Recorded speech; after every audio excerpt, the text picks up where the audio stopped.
खिलाफ लड़ाई लड़ने का काम किया और आगे चलकर उन्होंने महसूस किया कि बाबा साहब हमें बताकर गए हैं कि मैंने आपको वोट डालने का अधिकार दिलवा दिया है, अब आप मान सम्मान चाहते हो तो अपनी पार्टी बनाओ, इस देश की सत्ता को अपने हाथ में लो। तो बाबा साहब ने इसकी शुरुआत की आरपीआई पार्टी बनाकर, लेकिन बाबा साहब के जाने के बाद कांग्रेस के लोगों ने आरपीआई पार्टी को 1972 में खत्म कर दिया। उसके बाद हमारा कोई नेता नहीं रहा, हमारी कोई पार्टी नहीं रही, तो ये बहुजन समाज के लोग कांग्रेस के और दूसरे मनुवादी दलों के पिछलग्गू बन गए। ऐसी स्थिति में मानवर कांसीराम साहब को ये महसूस हुआ कि इस देश के अंदर बाबा साहब की विचारधारा को मुझे आगे बढ़ाना चाहिए। उन्होंने मानवर कांसीराम साहब ने छत्रपति साहू जी महाराज, महात्मा ज्योतिबा फूले, परम पूज्य बाबा साहब की इस विचारधारा को आगे बढ़ाने का संकल्प लिया और पूरा जीवन उन्होंने मिशन के लिए समर्पित किया। धीमे धीमे मानवर कांसीराम साहब का कारवां आगे बढ़ा, लेकिन उनके जाने के बाद भाजपा के लोगों ने, अन्य मनुवादी ताकतों ने उस आंदोलन के, उस पार्टी के नेताओं के ऊपर तमाम प्रकार के केस लगा दिए, उनको डराया धमकाया और वह घर बैठ गए। साथियों, समाज पिछले लंबे समय से परेशान है कि कौन हमारा नेतृत्व करेगा। ऐसी स्थिति में हम सब लोग कुदरत का धन्यवाद करते हैं कि हमारी लड़ाई को लड़ने के लिए कुदरत ने एडवोकेट भाई चंद्रशेखर जी को भेजा और भाई ने भीम आर्मी और उसके बाद आजाद समाज पार्टी बनाकर हम लोगों की लड़ाई लड़ने का संकल्प लिया है। आपने देखा लगातार भाई के ऊपर पुलिस प्रशासन ने झूठे मुकदमे दर्ज किए, 94 मुकदमे दर्ज किए, 4 बार हमारे प्रिय नेता को जेल में डाला और जेल में डालकर बहुत बुरी तरीके से उनको 3rd डिग्री मारपीट की, उनकी रीढ़ की हड्डी, उनके नाखून, उनके दांत सब पर चोट करने का काम किया। इतना ही नहीं, जब हमारे नेता उनकी पिटाई से डरे नहीं तो उन्होंने साजिश के तहत प्लान करके हमारे नेता को हमसे अलग करने का प्रयास किया और पिछले बरस हमारे नेता के ऊपर फायर किया, गोली चलाई, मारने की कोशिश की। 5 गोलियां हमारे नेता जिस गाड़ी में चल रहे थे उस पर उन्होंने 5 राउंड फायर किए, 4 राउंड गाड़ी में लगे, गाड़ी के शीशे टूटे, गाड़ी की बॉडी में छेद हो गए और 1 गोली हमारे प्रिय नेता के पेट को चीरते हुए आगे निकल गई। हमें कुदरत का धन्यवाद करना चाहिए कि वह गोली इस देश के गरीबों की, इस देश के मुस्लिम भाइयों की, इस देश के दलित भाइयों की, इस देश के तमाम दुखी परेशान लोगों की दुआओं की वजह से हमारे नेता को छूते हुए चली गई। आज हमारे नेता हमारे बीच में हैं। मैं आप सब लोगों से ये प्रार्थना करता हूँ, निवेदन करता हूँ कि ऐसे प्रिय नेता जो हमारे लिए संघर्ष करते हैं, हमारे लिए दिन रात भागते दौड़ते हैं और पुलिस प्रशासन से और सरकार से लड़ने का काम करते हैं, तो जो नेता पब्लिक में काम करे, पब्लिक के हितों के लिए लड़ाई लड़े, उस नेता का हमें सम्मान करना चाहिए। मैं ऐसी अपील के साथ अपने प्रिय नेता एडवोकेट भाई चंद्रशेखर जी से अनुरोध कर रहा हूं कि वे आए और अपने ख्यालात आपके बीच में रखें। भाई चंद्रशेखर जी जिंदाबाद, भाई चंद्रशेखर जी जिंदाबाद, भीम आर्मी जिंदाबाद, आजाद समाज पार्टी जिंदाबाद। भाई चंद्रशेखर जी संघर्ष करो, भाई चंद्रशेखर जी संघर्ष करो, भाई चंद्रशेखर जी संघर्ष करो। हमारा नेता कैसा हो, हमारा नेता कैसा हो। अब मैं अनुरोध कर रहा हूं हमारे प्रिय नेता एडवोकेट भाई चंद्रशेखर जी आए और अपने विचार हम सबके समक्ष रखें। माननीय चंद्रशेखर आजाद जी।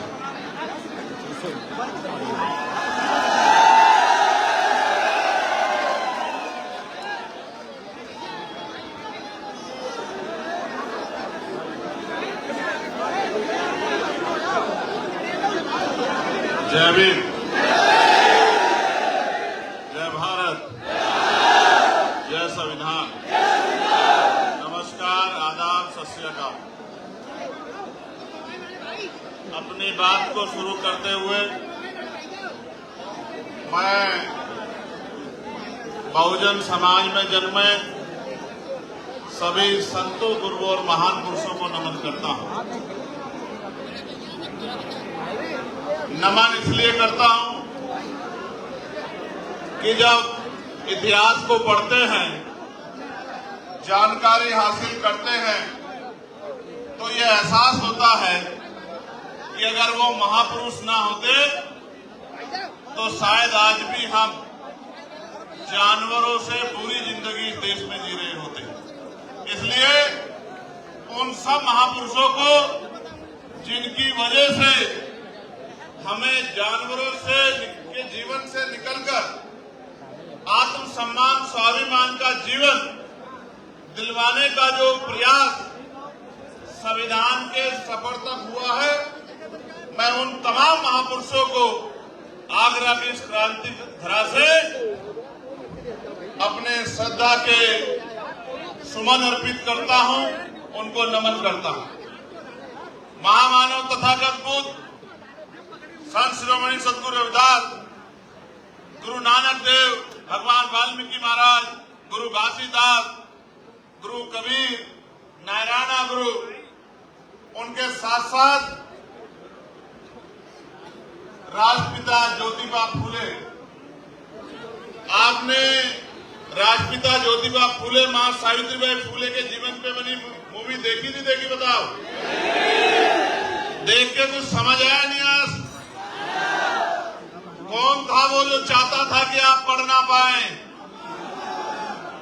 कौन था जो चाहता था कि आप मुख्य धारा में ना आ पाए? और कौन था जो चाहता था कि आप जानवरों के जिंदगी से निकल के और इंसानों की जिंदगी प्राप्त करें?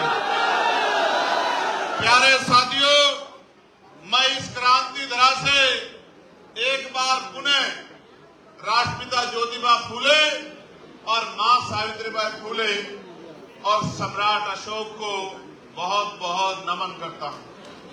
प्यारे साथियों, छत्रपति साहू जी महाराज जो आरक्षण के जन्मदाता थे, जिन्होंने 1902 में आरक्षण की व्यवस्था की कमजोर वर्गों के लिए, डॉक्टर बाबा साहब अम्बेडकर जो नारियों के मुक्तिदाता थे, गरीबों के भाग्य विधाता थे, जिन्होंने संविधान लिखकर आपको, मुझे और मुझ जैसे करोड़ों लोगों को, इस देश की तमाम जातियों की महिलाओं को मुख्य धारा में आने का, डॉक्टर, इंजीनियर, आईएएस, आईपीएस, वकील, जज, विधायक, सांसद, मंत्री, मुख्यमंत्री, प्रधानमंत्री, राष्ट्रपति बनने का अगर अधिकार किसने दिलाया, ऐसे डॉक्टर बाबा साहब अम्बेडकर को हम लोग नमन करते हैं।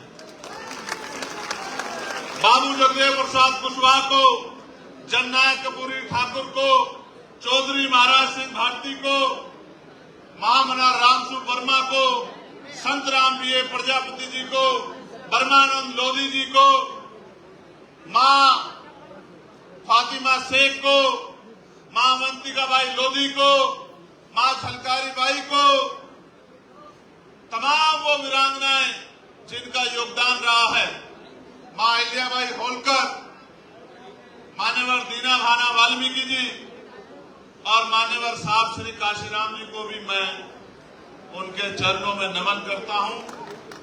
प्यारे साथियों, आगरा से मेरा लगाव बहुत गहरा,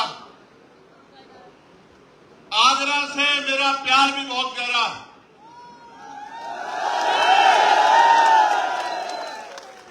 क्योंकि ये वो धरती है जहां बाबा साहब अम्बेडकर के आंसू गिरे हैं।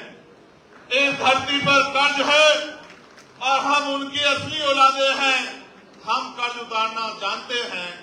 मैं आगरा के साथियों का, जिन्होंने समय समय पे इतिहास लिख के आगरा की शक्ति को बताने का काम किया है, उन तमाम साथियों का बहुत बहुत धन्यवाद देता हूं।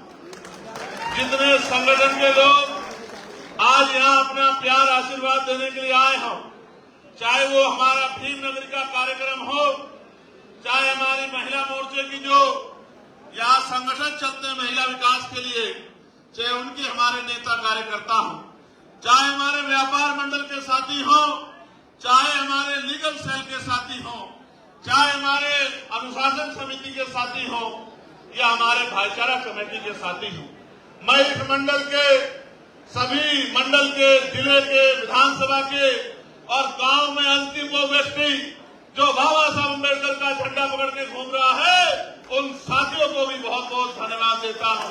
इस आंदोलन को प्यारे साथियों,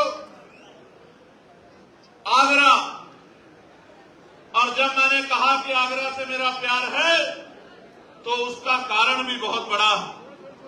आगरा में बाबा साहब अम्बेडकर ने एक बुद्ध विहार जो चक्की पाट में बना था, वो अपने हाथ से जो है उसका उद्घाटन करने का काम किया था।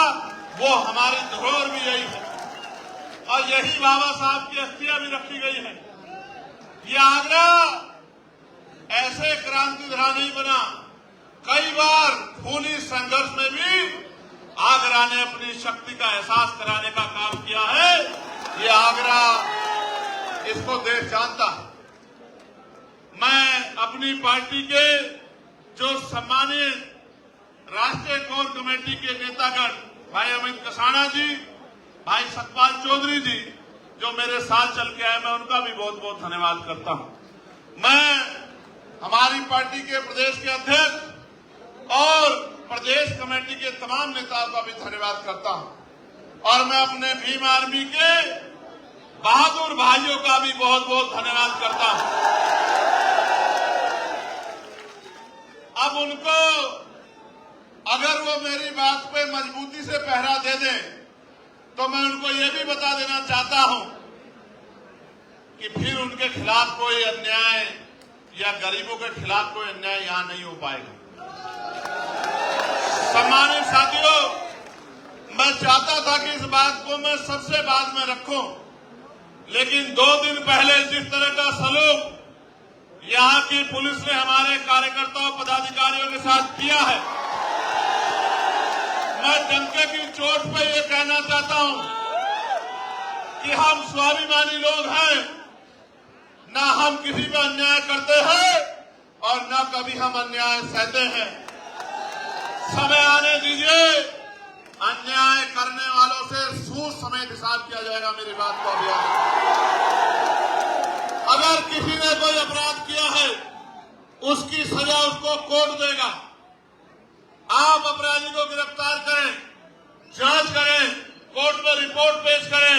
हम संवैधानिक लोग हैं, लेकिन जिस तरह से एक अधिकारी ने अपने जातीय अहंकार को दिखाने के लिए हमारे कार्यकर्ताओं को लातों से पिटवाने का काम किया, मैं उस सम्मानित अधिकारी को भी कहना चाहता हूं, जिस सत्ता के घमंड में या जिस जातीय घमंड में ये किया गया है, सत्ता बदलेगी, आप भी यही रहोगे, हम भी यही रहेंगे। याद रखना, हम भी यही रहेंगे इस उत्तर प्रदेश में। हम उत्तर प्रदेश छोड़ के जाने वाले नहीं हैं और सम्मानित अधिकारी महोदय आपको भी नहीं जाने देंगे। मेरी बात को याद रखना, अगर आपके चौहितों ने डेपुटेशन पे कहीं भेज दिया तो वहीं से खींच के यहां आगरा लेके आएंगे। मेरी बात को आप याद रखना। मुझसे बड़ा पुलिस का समर्थक आपको कोई नहीं मिलेगा।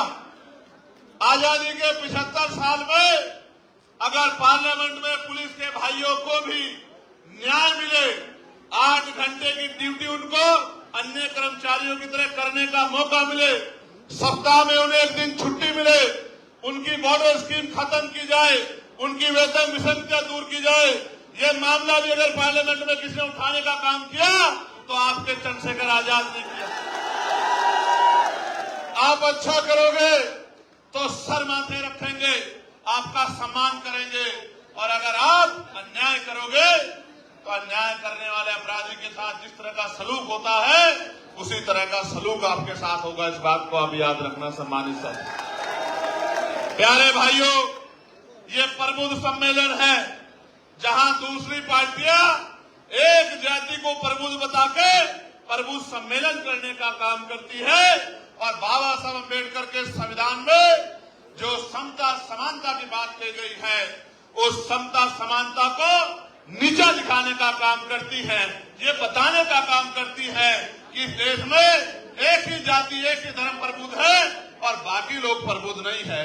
मैं आज ऐलान के साथ कहना चाहता हूं कि हमें अवसर मिला इस 75 साल में हमने भारत की कोई पोस्ट नहीं छोड़ी जिस तक हमने पहुंचने का काम ना किया हो। और ये हम सिर्फ आरक्षण के दम पे नहीं पहुंचे, अपनी मेहनत के दम पे भी पहुंचे हैं। ये भी किससे छिपा हुआ नहीं है। हाँ, एक बात तो जरूर है, एक पोस्ट बाकी है जो बाबा साहब अम्बेडकर का भी सपना था, जो मान्यवर काशीराम साहब का भी सपना था। इस देश में भी कमजोर वर्गों का प्राइम मिनिस्टर नहीं बना। मैं आपको बहुत विश्वास से कहता हूं, आगरा का कर्ज लेके कहता हूं, आगरा के भाइयों से वचन दे के कहता हूं कि वो दिन भी आएगा कि जब बाबा साहब अम्बेडकर के विचारों का व्यक्ति प्रधानमंत्री भी बनेगा और देश की कुर्सी में भी बैठेगा। और ये होगा कैसे? ये होगा ऐसे कि देश में लोकशाही है। लोकशाही, लोकतंत्र का मतलब होता है जिनका वोट होगा उनका राज होगा, जिनका वोट होगा उनका राज होगा।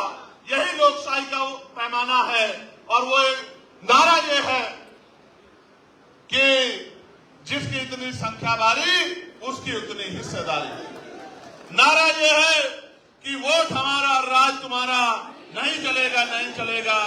आप और कहीं मत जाओ, हम आगरा पे बात आज करेंगे, आगरा मंडल पे बात करेंगे, आगरा जिले पे आप आज बात करेंगे।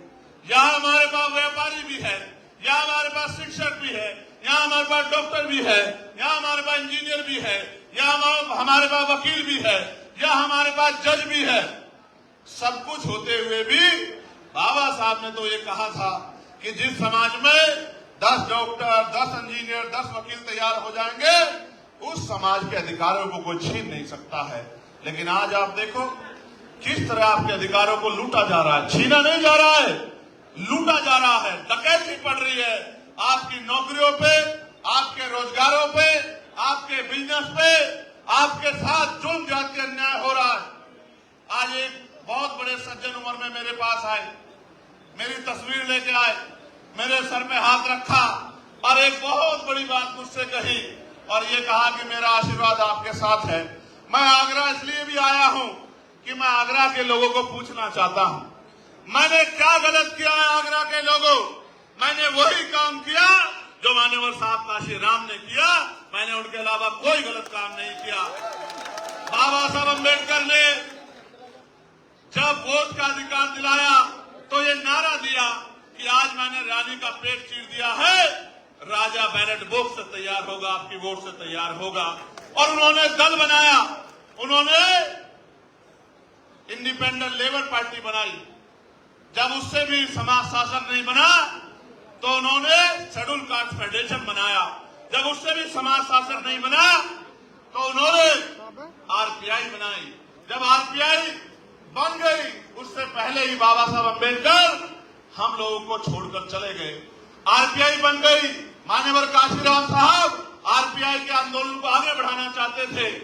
वो क्लास 1 के अधिकारी थे, डीआरडीओ में इंजीनियर साइंटिस्ट थे, नौकरी छोड़ दी, परिवार छोड़ दिया, शादी नहीं कराई, सारी संपत्ति को त्याग दिया और भूखे प्यासे समाज को समझाने निकल गए।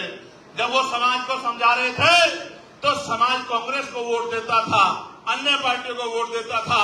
जब काशीराम समझाने जाते थे मान्यवर तो हमारे लोग ये कहते थे कि काशीराम आ गए हैं और हमें शासक बनाने की, हुक्मरान बनाने की बात कर रहे हैं। इन्होंने अपनी तो नौकरी छोड़ दी है और हमारे बच्चों के नौकरी के रास्ते भी बंद करना चाहते थे। साहब ने घर घर जाके समझाया, अपमान भी सहा, तिरस्कार भी सहा, आरोप भी सहे। यही दूसरी पार्टियों के लोग उनको सीआईए का एजेंट कहते थे।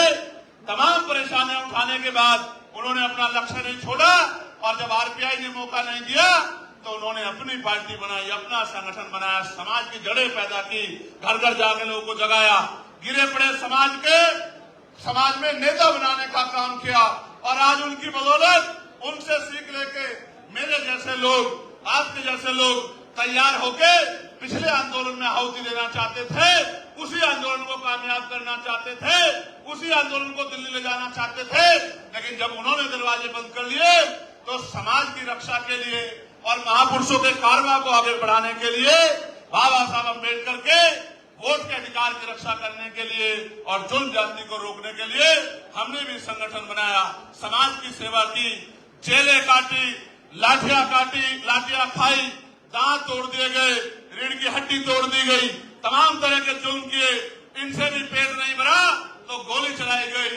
आप सबके सहयोग आशीर्वाद से और महापुरुषों के आशीर्वाद से गोली से भी बच गया, फिर संघर्ष करता रहा, जान की परवाह नहीं की, साथियों ने मदद की, एक एक पैसा जुटाया, नगीना में चुनाव लड़के आपकी आवाज को बुलंद करने का काम किया, पार्लियामेंट में आपकी आवाज को उठाने का काम किया।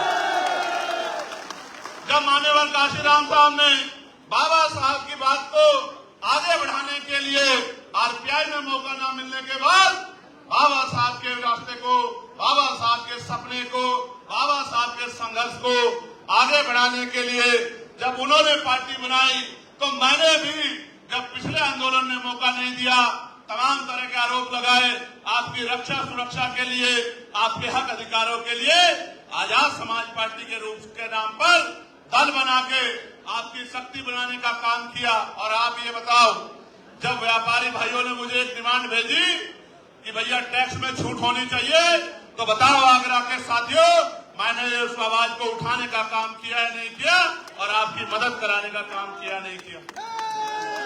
सम्मानित मेरे भाइयों, कह रहा हूं, अभी तो एक आदमी आपका पार्लियामेंट में गया है, अगर आप ताकत बना दोगे आने वाले समय में, तो आगरा के जो जूता व्यापारी हमारे भाई हैं, इनकी एक एक डिमांड को एक ही दिन के अंदर पूरा कराने का काम करूंगा, ये मैं आपको विश्वास दिलाता हूं। प्यारे भाइयों, जब यहां पर बुद्ध विहार को तोड़ने के लिए रेलवे ने नोटिस दे दिया, आप ये बताओ पार्लियामेंट में उसकी आवाज उठा के वो बुद्ध विहार रुकवाने का काम किया नहीं किया, आप लोग मुझे बताओ। और मैंने मंत्री जी से मिलकर कहा कि आप अभी आगरा को जानते नहीं हो, मैं आगरा को जानता हूं।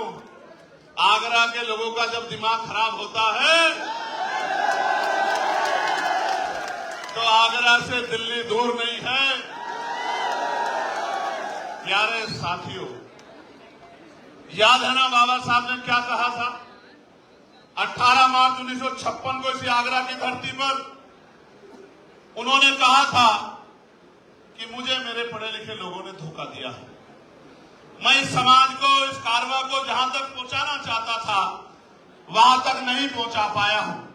और अपने बच्चों से यह अनुरोध करके कहा कि अगर आप इसको आगे नहीं बढ़ा सकते तो इसको पीछे मत जाने देना मेरे बच्चों।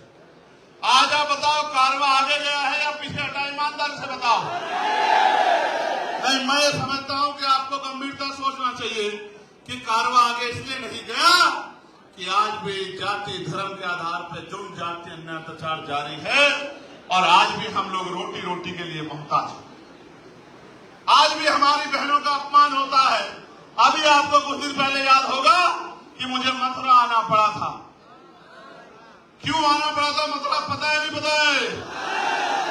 लेकिन मैं उस परिवार का भी धन्यवाद दूंगा जिसने मेरी बात को मानकर उन दोनों बच्चों को जो है सम्मान का जीवन दिलाने का काम किया। इसके लिए भी मैं डॉक्टर बाबा साहब अम्बेडकर को धन्यवाद देता हूं, मान्यवर काशीराम साहब को धन्यवाद कि उन्होंने उनके संघर्ष से, उनके रास्ते पे चल के आज समाज में ये प्यार, विश्वास तो पैदा हो गया है कि जो बात हमारा भाई कह रहा है हमें उसको मानना चाहिए। मैं जानता हूं कि ये जगह छोटी है और लोग ज्यादा हैं, मैं इस बात को मानता हूं, लेकिन मैं आपके संघर्ष, आपकी ताकत को भी जानता हूं।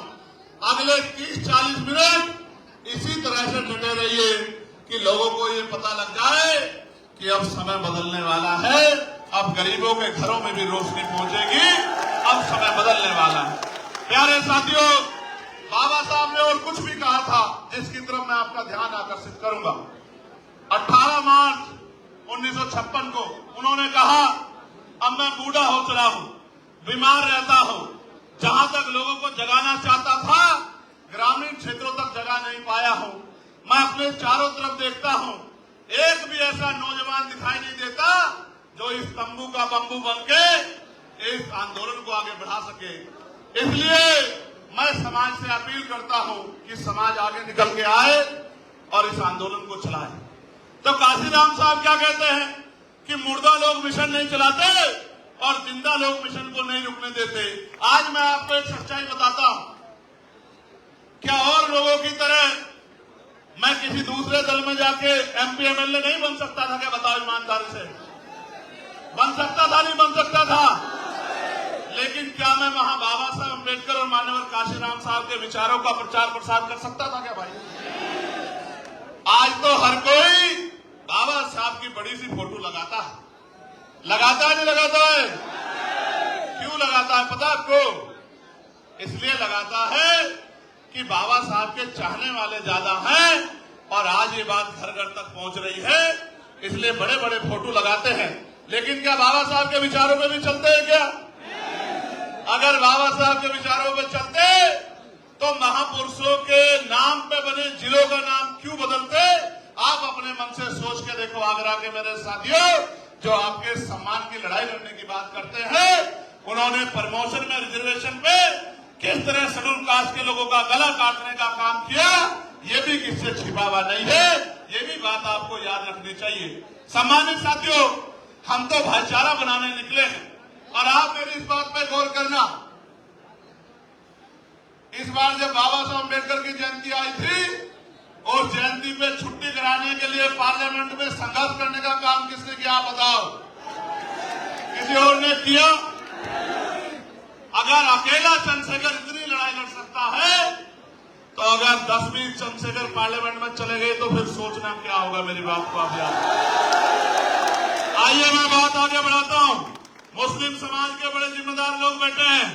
अभी मेरठ में एक दरोगा जी ने एक गरीब की ठेली वाले को किस तरह पीटने का काम किया, वो किससे छिपा मानेंगे। और कल अलीगढ़ में क्या हुआ आपने नहीं देखा क्या? ये किसी के हम अंदर हिम्मत नहीं है बोलने की। बताओ मैं भी अन्याय पर चुप हो जाऊं क्या? बताओ तो आप बताओ। अगर किसी ने अपराध किया है तो उसको कोर्ट सजा देगा, उसको पुलिस सजा देगी, उसको पुलिस गिरफ्तार करके ले जाएगी। क्या भीड़ के हाथ में उसको मारने के लिए छोड़ देना चाहिए?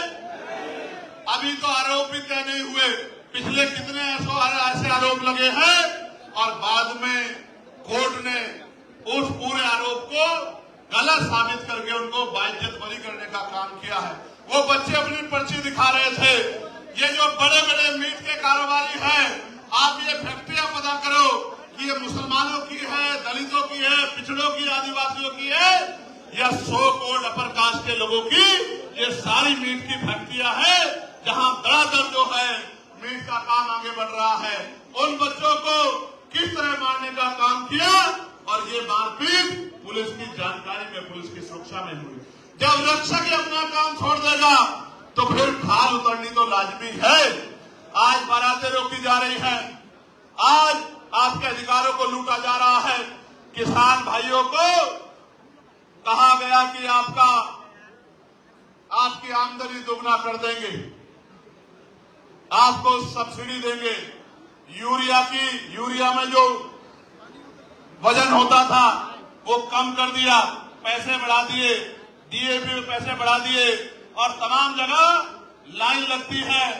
गर्मी में, सर्दी में, बारिश में किसान परेशान होता है और उनसे कहा गया बिजली के दाम कम करेंगे, कोई दाम कम नहीं करे, बिजली का बिल माफ करेंगे, कोई बिजली का बिल माफ नहीं किया और किसान परेशान है और सुसाइड कर रहा है। और किसानों के हितैषी बताने वाली सरकार चैन से पढ़ के सो रही है। नौजवानों से वादा किया कि आपको रोजगार देंगे, आपको स्किल डेवलपमेंट करेंगे, आपको तरक्की देंगे। लेकिन आप ये बताओ उत्तर प्रदेश में कोई एक भर्ती ऐसी बताओ जिसमें घोटाला ना हुआ हो। भर्ती बाद में आती है, पहले पेपर लीक हो जाता है। हो जाता नहीं हो जाता है? भर्ती बाद में आती है, पेपर लीक हो जाता है। पेपर लीक जहां नहीं होता वहां नकल होती है और नकल से भी बच जाए तो फिर आरक्षण घोटाले होते हैं, जैसे 69,000 शिक्षक भर्ती में हुए हैं कि 20,000 पाल, प्रजापति, कश्यप, बघेल, सैनी, मौर्य, साक्य, कुशवाहा, बिंद, राजभर, केवट, मल्ला, गुर्जर, कुर्मी, यादव, जाट, तमाम पिछड़े वर्ग के बच्चों के नौकरी को लूटने का काम इसी उत्तर प्रदेश की सरकार ने किया। प्यारे भाइयों, बहनें सुरक्षित नहीं है। अखबार पढ़ के देखो, आज इस मंच पे बहुत सारी बहनें बैठी हैं। एक बार जरा सामने से हट जाओ। आज इस मंच पे इतनी सारी बहनें बैठी हैं। एक बार मैं बहनों से कहूंगा जरा हाथ ऊपर एक बार खड़ा कर लें। ईमानदारी से बताओ कि आज महिलाएं बहनें सुरक्षित है उत्तर प्रदेश में? आज बहनें सुरक्षित नहीं है। अखबार पढ़ लो, रोज किसी बेटी का रेप हत्या होती है, किसी को मार के लटकाया जाता है। आप ये बताओ, ये कैसा सुशासन है जिसमें गरीबों की बच्चा सुरक्षित नहीं है? मैं आज आपसे कह रहा हूं, ऐलान करके कह रहा हूं, डंके की चोट पे कह रहा हूं, एक बार मौका मिलने दो। अगर किसी गरीब की बच्ची की तरफ किसी ने आंख उठा के देख ली, फिर मुझसे सवाल करना कि चंद्रशेखर भाई ये कैसे हो गया। पूरी जिम्मेदारी से आपको कह रहा हूं। जैसे परियार साहब कहते थे कि मैं तब उस प्रदेश को सुरक्षित मानता हूं जिस प्रदेश में रात के अंधेरे में भी महिलाएं कुछ मील तक अकेले घूम आए।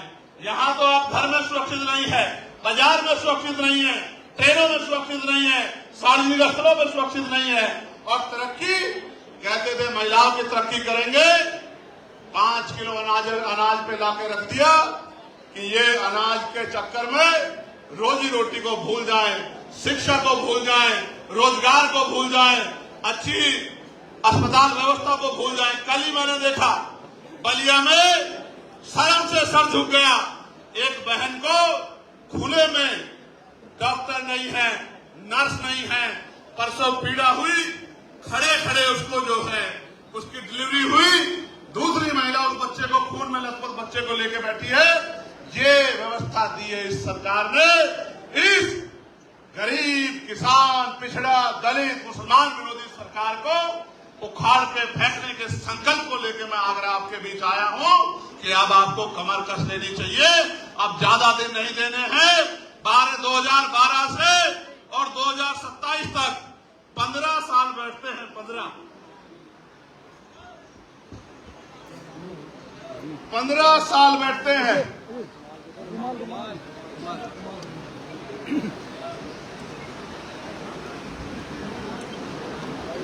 2012 से 27 तक कितने साल बैठते हैं? कितने साल बैठते हैं? राम जी का वनवास भी 14 साल का था। आप तो बाबा साहब के अनुयायी हो और कितने दिन वनवास रखोगे ये सोच लो। 15 साल हो जाएंगे और 15 साल में जिन वर्गों पे सत्ता नहीं होती, ना उनको नौकरी मिलती है, ना रोजगार मिलता है, ना अधिकार मिलते हैं, ना जुल्म जाति उन पर रुकती है। काशीराम साहब कहा करते थे, जिनकी सत्ता नहीं होती उनकी बहन बेटियों पर अत्याचार होता है, उनकी बहन बेटियों पर जुल्म होता है। जिनकी सत्ता नहीं होती उनकी तरक्की के रास्ते रुक जाते हैं। आज आप महसूस करके देखो कि क्या हो रहा है। तमाम निजीकरण हो रहा है। सारी सरकारी नौकरियों को खत्म किया जा रहा है। सरकारी नौकरी खत्म हो जाएगी तो schedule caste, schedule tribe, backward के लोगों को आरक्षण नहीं देना पड़ेगा। सोची समझी साजिश के थ्रू सब कुछ हो रहा है।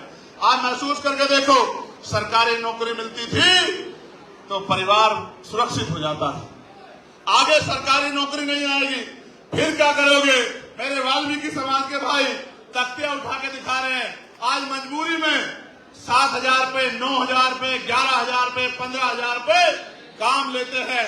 पहले 500 दिन कच्चा रखते हैं, 500 दिन काम करने के बाद संविदा पे लाते हैं और 5-7 साल बाद संघर्ष करा के अगर वो जिंदा बच जाए उन्हीं को पक्का करते हैं।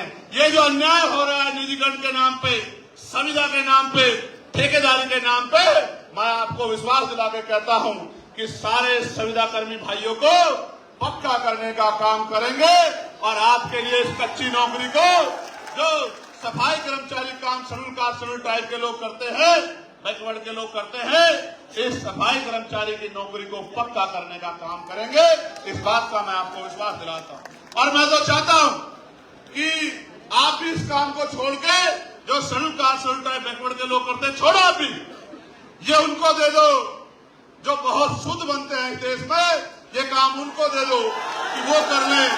आप लोग डॉक्टर बनो, आप लोग इंजीनियर बनो, आप लोग वकील बनो, आप लोग जज बनो, आप लोग IAS IPS बन के, विधायक सांसद बन के देश की पॉलिसी को चलाने का काम करो और देश के गरीबों को न्याय दिलाने का काम करो। मुस्लिम समाज के भाई बैठे हैं, पिछड़े वर्ग के लोग बैठे हैं, मैं आपसे भी पूछना चाहता हूं, आपको नहीं पता कि जब सत्ता नहीं होती क्या होता है? देखो, बिजली के दाम कौन तय करता है बताओ? कौन करता होता है? सरकार। पानी के दाम कौन तय करता है? पेट्रोल डीजल के दाम कौन तय करता है? अच्छे स्कूल कहां बनेंगे कौन तय करता है? अच्छे हॉस्पिटल कहां बनेंगे कौन तय करता है? एम्स कहां बनेगा कौन तय करता है? मेडिकल कॉलेज कहां बनेगा कौन तय करता है? यूनिवर्सिटियां कहां बनेगी कौन तय करता है? किस डिपार्टमेंट में वैकेंसी आएगी कौन तय करता है? इंडस्ट्रियल एरिया कहां लेगा कौन तय करता है? किसको टैक्स लगाना है, किसको छूट देनी है कौन तय करता है?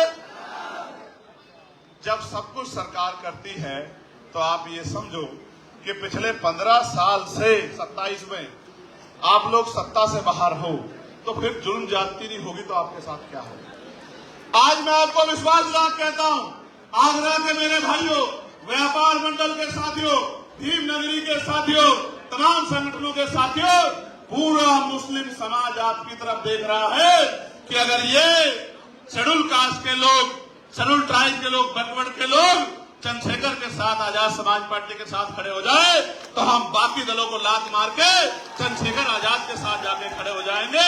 ये बात आज सबके मन में है। आप कहीं जाके पूछो, जिन पार्टियों को वोट देते थे थक गए इस पार्टी को वोट देते हुए, और उन पार्टियों से उत्तर प्रदेश की सत्ता भी नहीं हटाई जा सकती। सत्ता तब हटेगी जब शेड्यूल कास्ट, बैकवर्ड और मुस्लिम इकट्ठा होगा। खाली एक जाति के वोट से नहीं हट सकती है।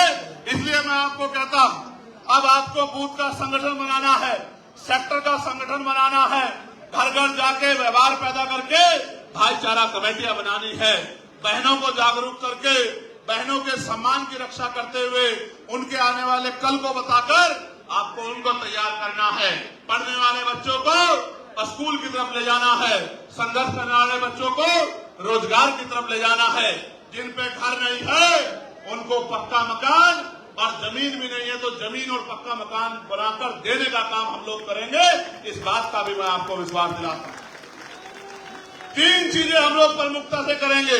पहली, समान शिक्षा पॉलिसी लागू करेंगे कि राष्ट्रपति या हो मजदूर किसान की संतान, सबको शिक्षा एक समान, एक ही क्लास होगी, एक ही सिलेबस होगा, एक ही टीचर होगा।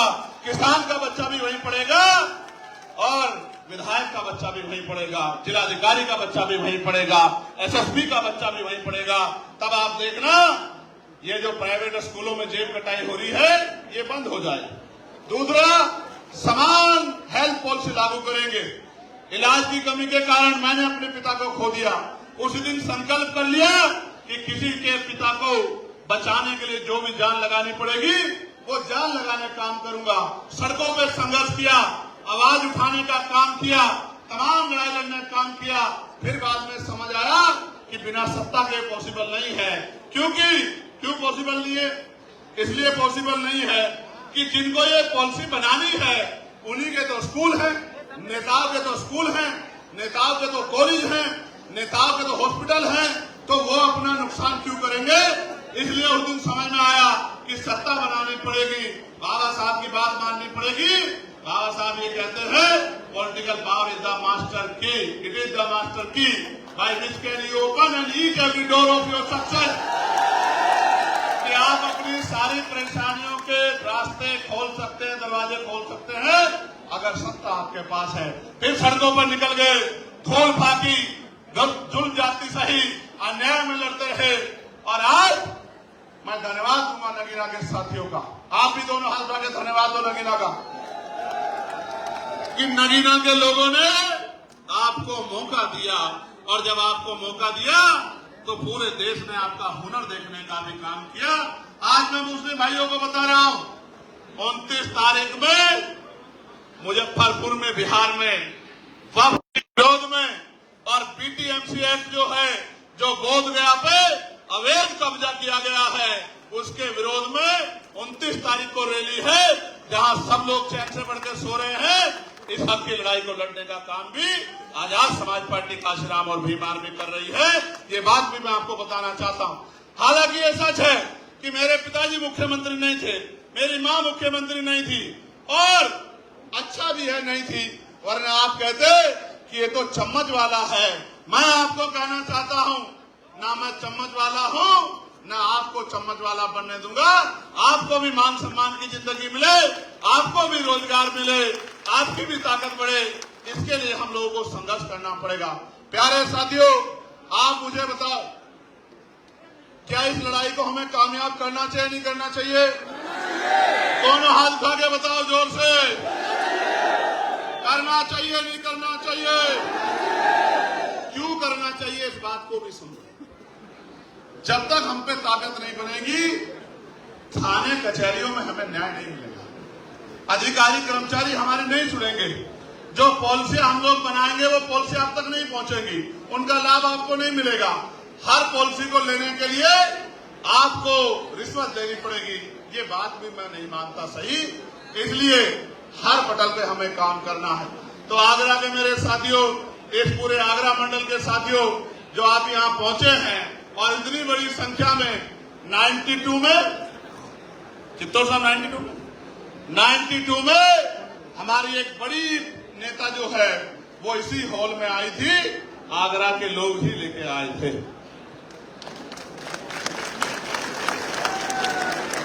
अब उनको आप 92 में इस हॉल में लेके आए, फिर आपने उनको ताकत भी दी। अब मैं आपसे पूछना चाहता हूं, इस हॉल में तो मुझे ले आए हो, ताकत दोगे नहीं दोगे ये भी बता दो। देखो, इस तरह समझो, इस तरह समझो। क्रिकेट देखते हो नहीं देखते हो?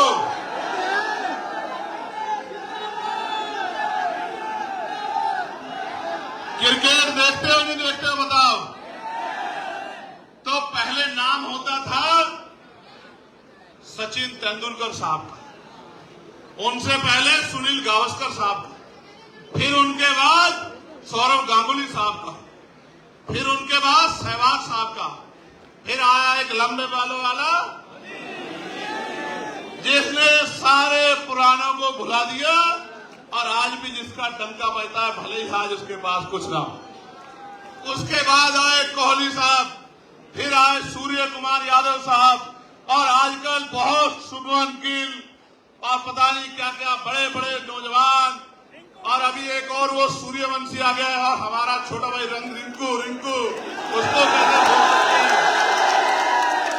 और आप बताओ, जब तक आप मौका नहीं दोगे, उसको प्लेइंग 11 में नहीं लाओगे, 15 में बिठा के रखोगे, 20-21 में बिठा के रखोगे, उससे पानी पिलवाते रहोगे, बल्ले उठवाते रहोगे, तो आपको क्या पता लगेगा कि ये कैसी परफॉर्मेंस दे सकता है? अभी तो 1 ही साल हुआ है। याद रखना, इन 5 साल के पूरे होने से पहले आपकी जिंदगी में रोशनी लाने का इंतजाम हम सब लोग करेंगे। मेरी बात को मैं आपको विश्वास दिला कहता हूं, जब तक हम लोग बाबा साहब के रास्ते में नहीं चलेंगे, यानी कि शिक्षित नहीं बनेंगे, संगठित नहीं होंगे और संघर्ष नहीं करेंगे, तब तक कुछ भी बदलने वाला नहीं है। और मैं फिर आपसे कहता हूं, पार्टी के नेताओं से कहता हूं, भीम आर्मी के साथियों से कहता हूं, कार्यकर्ताओं से कहता हूं, मांगने से भीख मिलती है, अधिकार छीनने पड़ते हैं। अगर छीनना चाहते हो अधिकार, तो जिस तरह से पेट पालने के लिए 8 घंटे काम करते हो, रोज पार्टी को आगे बढ़ाने के लिए भी 2 घंटे 1 घंटा काम करो। क्योंकि आदमी भूखा तो रह सकता है, लेकिन अपमानित होकर नहीं रह सकता। इस बात को भी समझने का प्रयास करो। हमारी आबादी बहुत है, हमारी आबादी बहुत है, 85% लोग हैं हम लोग, लेकिन 85% होते हुए भी जुल्म सह रहे हैं, क्योंकि जागरूक नहीं है, एकजुट नहीं है। जैसे मुस्लिम समाज की आबादी 20% के लगभग है, फिर भी रोज धार्मिक नारे लगाओ वरना मार खाओ, रोज धार्मिक नारे लगाओ वरना मार खाओ। और विवाद कश्मीर में हुआ, आतंकवादियों के खिलाफ पूरा देश खड़ा था, लेकिन सरकार के लोगों ने यहां भी मुस्लिम भाइयों को पीटने का, परेशान करने का काम किया। और ये बेचारे उन नेताओं की तरफ देखते हैं जिनको आगे बढ़ाते आए, ताकत देते आए, कुर्सी बिठाते आए, और वो नेता ये उनकी तरफ देखते हैं और वो दूसरी तरफ देखते हैं। उनको पता है कि ये कहीं जाने वाले नहीं है, ये पीठ छिप के भी हमारे पास ही आएंगे, तो इनकी आवाज उठाने का कोई मतलब नहीं मानता। मैं इनको कहना चाहता हूं, थोड़ी सी हिम्मत जुटा लो, मन पक्का कर लो, एक मौका चंद्रशेखर आजाद को दो। अगर दोबारा किसी नेता की जरूरत पड़ जाए तब फिर मुझे कहना। पिछले कुछ दिनों में अपराध की बाढ़ आ गई है। आगरा में भी सुन रहा हूं, जो आगरा हमारा किला था वहां भी बारात रोकी जा रही है। दिल में बड़ी तकलीफ थी, कार्यकर्ताओं पे हमला हो रहा है, कार्यकर्ताओं पे झूठे मुकदमे लगाए जा रहे हैं। दिल में तकलीफ थी, हर दिन इंतजार कर रहा था कि आगरा का दिन कब आएगा, आगरा का दिन कब आएगा। आज आगरा का दिन आया, आगरा का दिन तो आ गया। आजाद समाज पार्टी का दिन आएगा नहीं आएगा ये भी मुझे बता दो। अच्छा आप बताओ, अभी मेरे हाथ में ना ट्रांसफर करने की पावर, ना पोस्टिंग करने की पावर, ना नौकरी देने की पावर, ना रोजगार देने की पावर, ना जुर्म जाति रोकने की पावर। अभी मैं पार्लियामेंट में आवाज उठा सकता हूं और आपके लिए धूप में, छांव में, गर्मी में, आंधी में, तूफान में। और इसे छोड़ो साहब, मैं चैलेंज करके कहता हूं, मेरे खून का कतरा कतरा ले लो। अगर मेरे खून के बहने से आपको सम्मान का जीवन मिलता है, बाबा साहब का सपना पूरा होता है, तो खून का कतरा कतरा भी आपके लिए निछावर करने के लिए तैयार।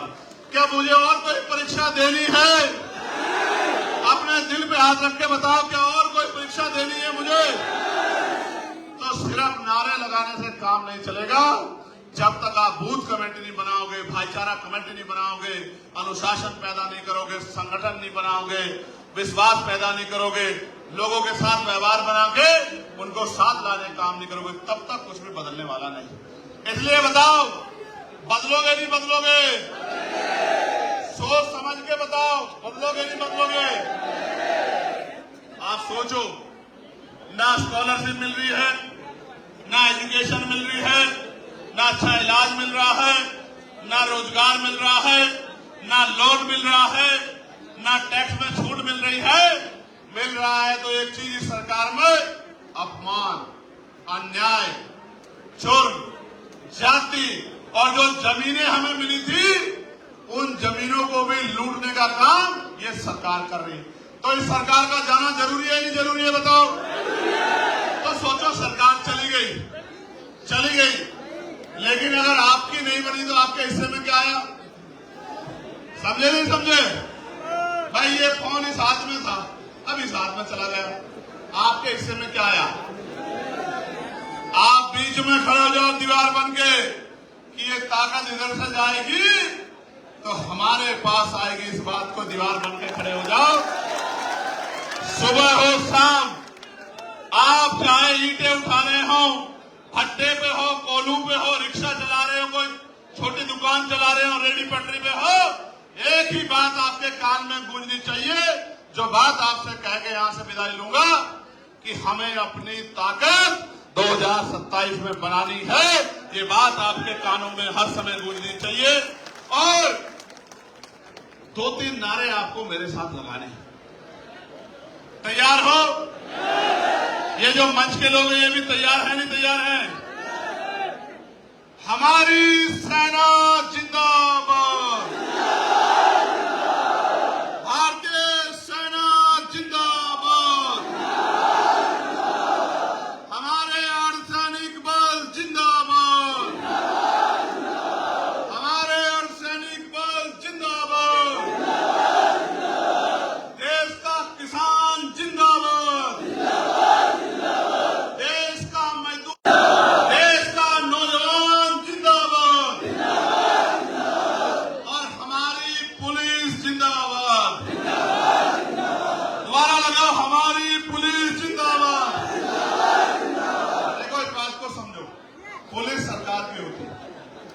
ये जो कुछ करते हैं कुछ लोगों को छोड़ के बाकी लोग मजबूरी में करते हैं, सरकार इनको आदेश देती है।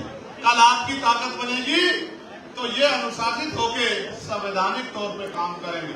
मैं आपका